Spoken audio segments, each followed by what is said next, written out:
Bonjour à toutes et bienvenue sur la chaîne J'alimente ma santé. Votre chaîne sport, alimentation, santé et bien-être. Alors aujourd'hui, on va parler d'un sujet un peu borderline, c'est le sujet du body positive, à savoir qu'est-ce qu'on en pense.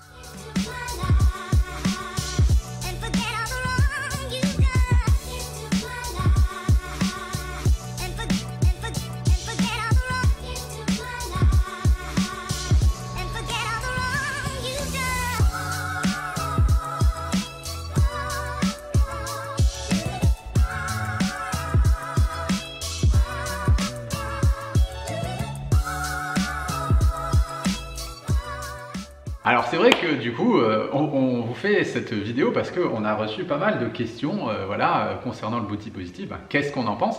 Et puis aussi, on a même des personnes qui sont venues vers nous en mode « Ah cool Céline et Pierre, je viens vers vous parce que vous pratiquez le body positive et tout, vous parlez des émotions, de l'acceptation. » Sauf que, en fait, non. non, on va mettre les choses au clair et on va vous dire vraiment ce qu'on pense, nous, de cette espèce de vague, de mode du body positive. Alors attention, nous, c'est vraiment notre opinion, ok? On a la liberté d'expression encore, hein, voilà. Quoique, parfois. Ce qu'on en pense, c'est ce que j'ai pu en voir voilà, de personnes qui prônaient le body positive. Moi, de par mon expérience et de ce que j'ai vu de certaines femmes qui mettaient le hashtag body positive, etc. dans leur Instagram, en disant moi je m'accepte et à fond là-dedans, en fait, toujours en train de répéter qu'elles s'acceptent. Et de voir derrière, en fait, un fond qui était très malheureux ou beaucoup d'émotions en fait par rapport finalement au corps qu'elle a, et peut-être que la personne du coup n'accepte pas au fond son corps, mais se dit voilà, c'est comme ça, c'est une fatalité, mon corps est comme ça. Donc du coup on est dans la résignation, du coup on n'est pas dans l'acceptation. Voilà, je suis un peu dans, j'ai plus vu de résignation plutôt que d'acceptation, ouais. Et c'est ça qui m'a dérangée profondément, parce que je sens qu'au fond ces gens sont tristes et malheureux et qu'ils aimeraient en fait avoir ce corps, et puis du coup ils se résignent, ils se disent bon ok, du coup je vais faire genre je vais bien, tout va bien et j'accepte mon corps et j'accepte mon corps, alors qu'au fond c'est pas vraiment ça. Déjà pour moi, une chose qui est vraiment fondamentale au niveau, c'est plus de la psychologie, quand tu as accepté quelque chose, tu n'en parles plus. C'est quelque chose qui sort complètement de ton champ de vision en fait, tu vas pas le prendre. Quand tu lâches prise, normalement tu ne le vois plus. C'est ça, donc ça c'est déjà un point qui moi me met la puce à l'oreille, et en gros si on accepte quelque chose chez nous ou de manière générale dans le monde, on va pas le mettre en profil sur son Instagram ou le répéter sur tous les toits. C'est vrai que ça peut un petit peu porter à ses limites. Ensuite, c'est un petit peu ce que Céline elle disait, il y a vraiment une grosse différence entre acceptation et résignation. En gros, ça va être simple. La résignation, il y a de la souffrance. Quand vous êtes en mode résignation, c'est que vous souffrez encore. Si vous êtes par rapport à votre poids, si ça vous active par rapport à votre poids, vous montez sur la balance le matin, que vous êtes « Oh non, pourquoi j'ai pris du poids, etc. » Il y a de la résignation, il y a de la souffrance en fait. Si par contre vous êtes dans l'acceptation, c'est fluide. Il n'y a pas de souffrance ni quoi que ce soit. Ouais, c'est plutôt du genre ah oui, c'est vrai, je suis body positive, donc j'ai la cellulite, je me sens pas bien, je me sens grosse, machin, je complexe sur plein de trucs, et après c'est ah non, c'est vrai, j'avais dit body positive. Donc il y a vraiment une grande différence. Pour moi, c'est quand même accepter ses défauts, de dire ok, mes défauts c'est ça, et ça, ça va être peut-être mon défaut, c'est mon ventre, mes fesses, mes cuisses, j'en sais rien, enfin peu importe, et du coup de se dire aussi comment je peux faire pour améliorer ça, et d'accepter qu'aujourd'hui on en est là à l'instant T, mais de quand même faire quelque chose éventuellement pour évoluer et améliorer cette condition. Alors on peut aussi faire de manière différente, c'est-à-dire que s'il y a quelque chose que vous ne pouvez pas du tout modifier, et déjà c'est important de savoir est-ce que je peux modifier ça ou pas, si je peux le modifier, comment je peux le modifier, et si je peux vraiment pas le modifier, ok, je suis complètement dans l'acceptation d'avoir j'en sais rien, un nez pointu, je sais pas, et du coup je vais faire en sorte qu'on voit autre chose, ou que moi je me concentre sur les points positifs que je vais avoir, parce que des points positifs vous en avez toutes. Vous avez certainement une belle poitrine ou des belles fesses, ou vous avez des beaux cheveux, des beaux yeux, etc. Mais mettez en valeur du coup ce qui est beau chez vous et concentrez-vous sur ce qui est beau. Le problème dans notre société, c'est qu'on complexe sur des choses que peut-être les autres ne verront même pas et que nous on complexe dessus alors qu'au final je suis sûre que la plupart des gens ne verront pas et qu'on a des points vraiment qui sont là pour être mis en valeur et qui sont beaux et du coup de se focaliser sur ces points là. On a tous et toutes des choses qui nous conviennent pas et il y aura toujours des choses dans la vie de toute façon qui seront négatives. Pas parfait. Voilà, on sera jamais complètement parfait dans quoi que ce soit, mais pour moi c'est vraiment d'amener du positif dans certaines parties de son corps par exemple pour vraiment se dire ok et d'amener du positif là-dessus. J'aime ma poitrine, elle est super belle et du coup je me concentre tous les matins sur ce qui est beau chez moi et ce qui me convient pas, là ok je l'accepte ou alors comment je peux faire pour améliorer ça et trouver des alternatives et voir si on peut l'améliorer. Mais de mettre un couvercle et de dire ok je suis comme ça du coup body positive et puis je mets le couvercle puis au fond je me suis pas bien, je suis triste et je suis malheureuse. Je vous dis ça en connaissance de cause parce que c'est vrai que j'ai vu beaucoup de personnes comme ça qui se disaient body positive et qui au final quand je posais réellement les questions souffraient réellement du corps et du physique qui ne leur convenait pas. Ouais, c'est ça qui nous active un peu en empathie, c'est du coup parce que c'est pas aligné en fait.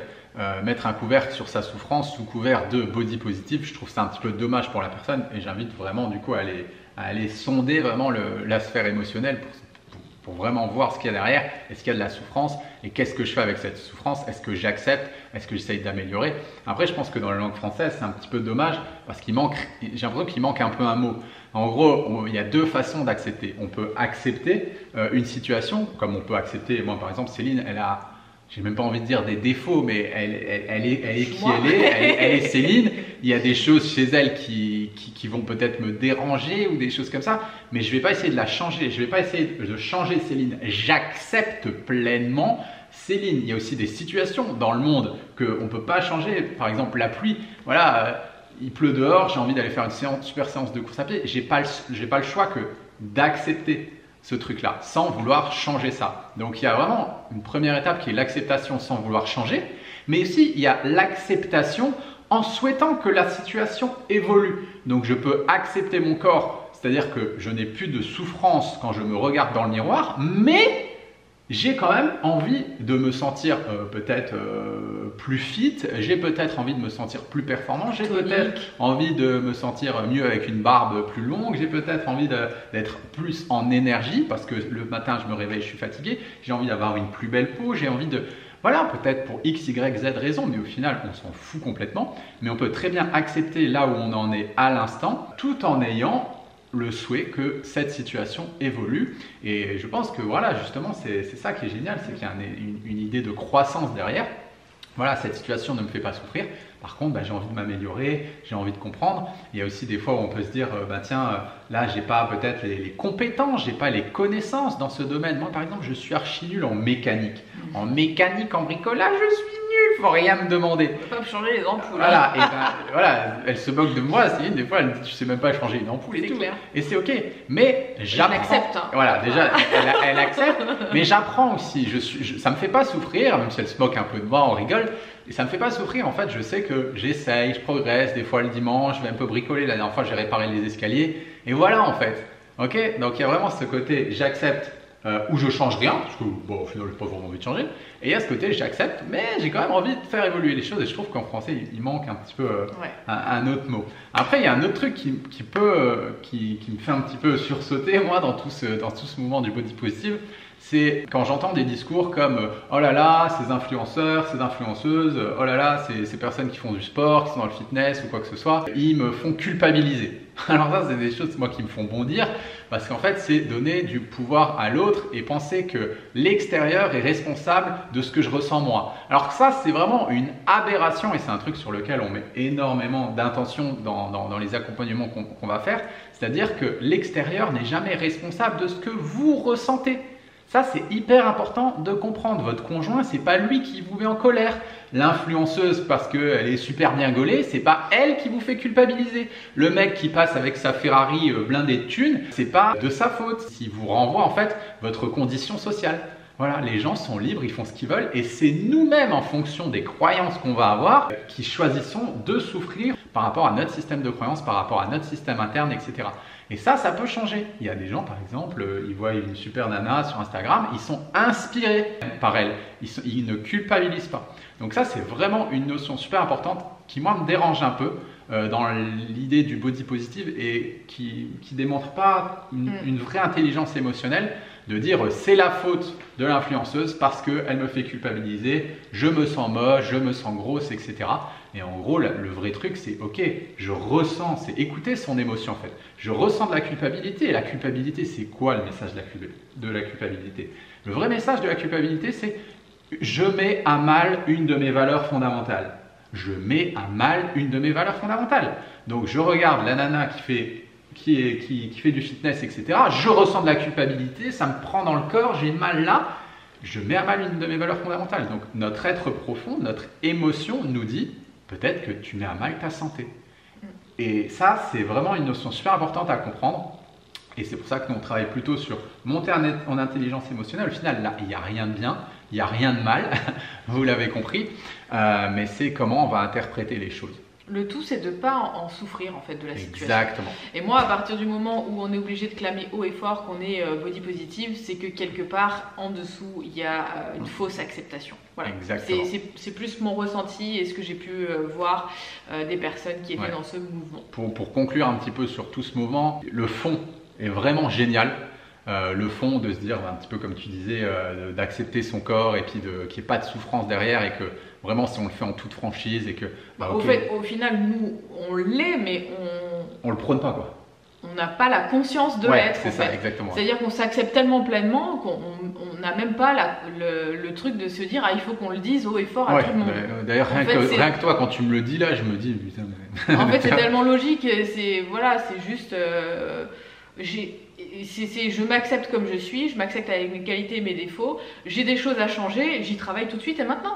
Il y a un truc qui ne me convient pas chez moi, ok, comment je peux faire pour l'améliorer? Et en fait, je pense que c'est ça, c'est de pouvoir prendre des décisions assez rapidement et de se dire, ok, ça me dérange, là, dans ma progression, dans mon évolution, je vais le changer et pas être non plus dans l'attente d'avoir le résultat, etc.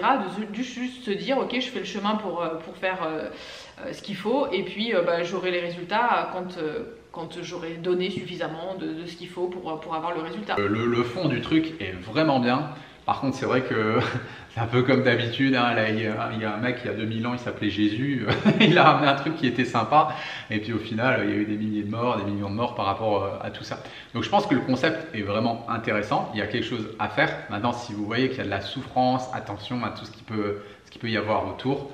Mettez-y vraiment de la conscience et voyez si c'est vraiment un truc qui est aligné avec vous. Bref, on a pas mal parlé du coup d'émotions autour de tout ça parce que c'est vrai qu'il y a beaucoup de… Ça génère beaucoup d'émotions cette histoire de body positive et tout ça. Et il y a peut-être aussi des émotions refoulées par rapport à tout ça. Donc nous on va donner dans les prochains jours sur le sujet des émotions, du rapport entre les émotions, la nutrition, la perte de poids, la minceur, etc. Tout ce que ça peut induire. Du coup si ça vous intéresse qu'on vous parle de tout ça, vous avez juste à vous connecter, à vous inscrire sur le lien qui est juste en descriptif de la vidéo et puis on se fera une joie de vous y retrouver. En attendant, nous vous dit à bientôt, portez-vous bien, ciao ciao.